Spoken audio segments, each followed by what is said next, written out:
Guys, kaya tayo guys. Day, ito muna. Yun, no? So guys, yung mga food trip namin napakasimple lang ngayon. Dahil Friday daw ngayon, meron nagbigay sa atin ng munggo. Siyempre pa, munggo. Shout out kay Lolita ulit, Manansala ng bigay ng munggo. Guys, meron tayo ditong adobong kangkong na may tokwa, na may oyster sauce na talaga naman napakabisa, di ba? Meron tayong mga pritong alumahan, guys. Ayun, no? Yun lang ang pagkain natin, guys. Solid na. So, testingin muna natin itong ang tawag dito? Pangkamayan to, guys. Pero yung magkamay, yun, no? Ang kangkong. Oh, pag-isa dito, guys. Napakalas ng hangin talaga, guys. Grabe. Grabe.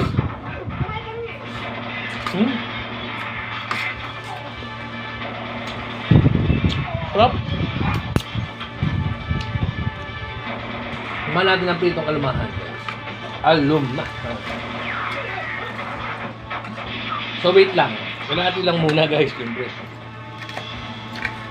Yun, no? Alumahan. Mat. Munggo. At yan, guys, munggo. Meron pala tayo ditong guys, yun, no?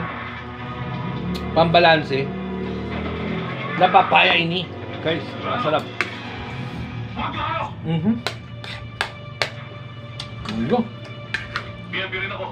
Bisa munggo, guys.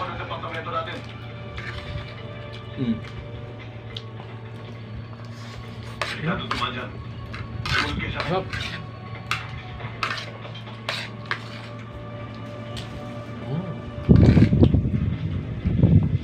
Sarap. Asim daw. Alam ko lahat ang nangyayari. Asim daw ng adobo. Mula nang tumakas ka ng muti. Pasarap po. Si Jessica ang lihim na nagre-report sa akin. Minsan lumapit siya sa akin at nasuusap. Ibigyan tulungan kitang muling mapos na kaso kay Kapitan Ligaro. Sintisyado na ako. May mga gabot. Taong nakararap ko. Kapag, no? Kaya imposible na mapaligtad ang aso sa akin. Munggo yun, munggo. Sa paraan lang nalalaman ko. Sarap. Pakamini si Ligaro sa dulo ng baril ko. Pakabista, guys. Nasa kamay na kita, Durano. Kaya hindi mo na magagawa ngayon ang karasang nasa utak ko. Pasalamat ka naka-benefit sa 14 Kish Martinez. Kung natili ka ng pasok kay Velasquez. Jack, tapos na kasi siya mo. Huwag niyo pong pababayaan ang ako. Maawa na kayo sa kanya. Walang kasi. Yun lang, guys. Sabi ito.